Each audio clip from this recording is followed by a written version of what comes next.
Hello, Bl'Artagnan here with Lunar Tyrant, the Papalimo Bahamut Raid Lufenia Plus fight.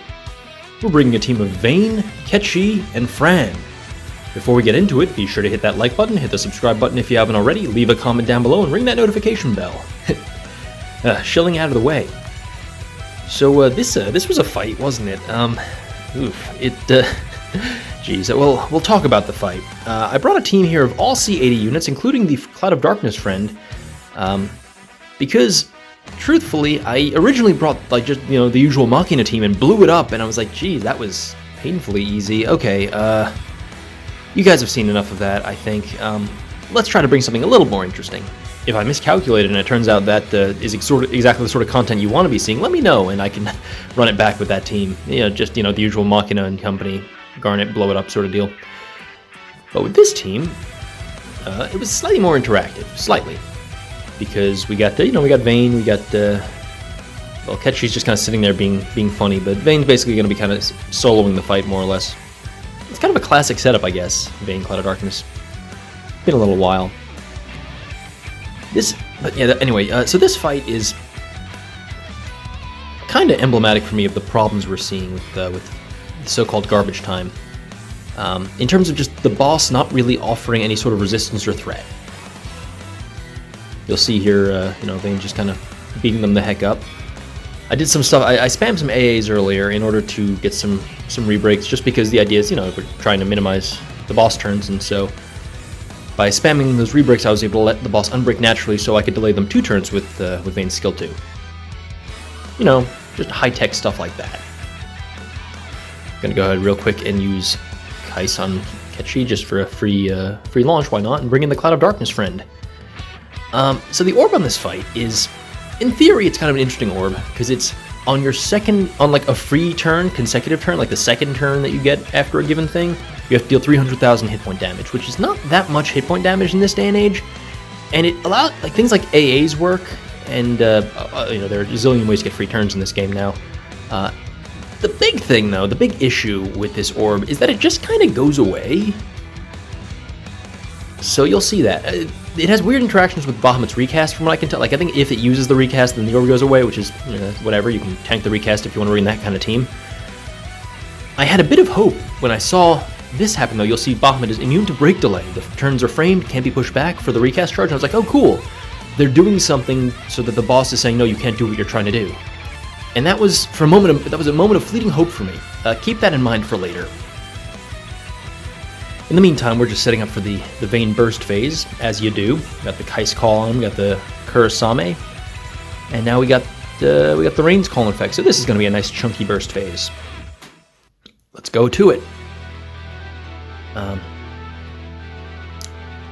So I was like optimistic, because I was like, oh cool, there's a mechanic here. I didn't realize there'd be a mechanic here. It's been so long since we've had mechanic. It's been like 2 whole fights. Well, you'll see. He keeps summoning the Hope Mannequin as well, which I think just shields him, I assume.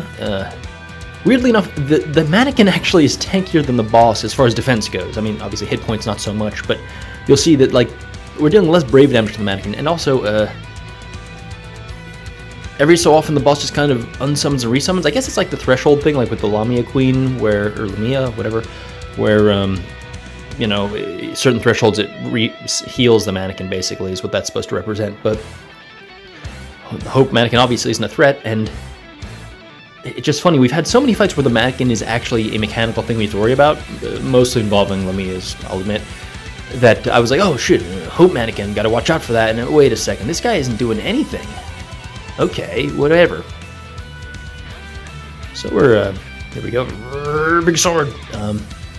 We got the Vayne, boom, burst finisher, not doing that much damage, honestly, but 5 million damage is nothing to sneeze at as far as the burst phase goes, even one with as much setup involved as this one. So I'm still a little nervous here, because I'm looking like, wait a second, because I can't summon, as you know. If you summon with Bahamut and you come out of summon, he blows you up, and you can't deal with that.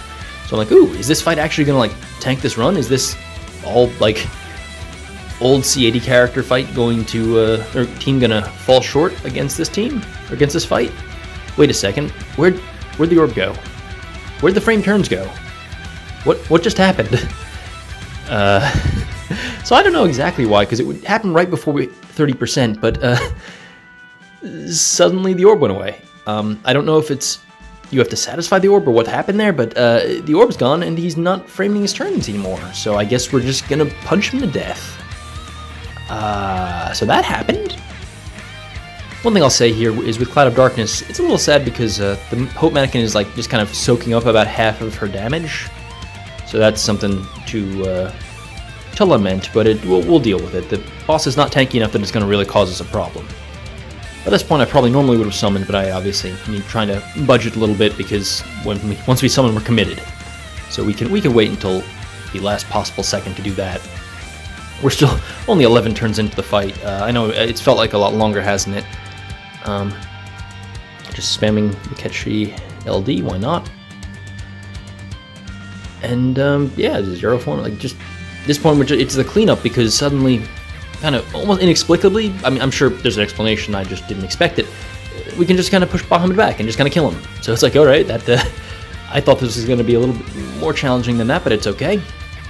I guess Vayne's just that powerful. Hardly.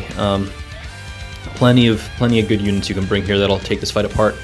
I mean, if you want to interact with the boss, I'm sure that you can tank the recast. It doesn't look like it does anything especially threatening beyond just big HP attack. There might be some debuffs in there, I don't know, I haven't gotten hit by it. But, whatever. We are now out of Vayne LD, so we can't spam turns anymore. That's a little sad, but we're almost there, And, yeah, why not? Zero form real quick. I guess I could have LD'd there, but want to just keep, you know, I don't want Fran coming back for obvious reasons, so we're gonna probably let's summon here and go into that Force of Will because we have one stack to go to hit 3, so this is perfect. I mean, 2%. Yeah, this is the time to optimize my Vayne play. Whatever. But I guess I'll try to do some other teams for this fight. Ketchi getting the killing blow. What a maniac. What a beast. Shoutouts to Dreamy from the Tomberry Troop. I miss you, Dreamy. Anyway, I hope you enjoyed. Thank you for watching. Oh, shoot, I need to re-equip Ketchi's artifact there. But I'll see you in the next video. Adios.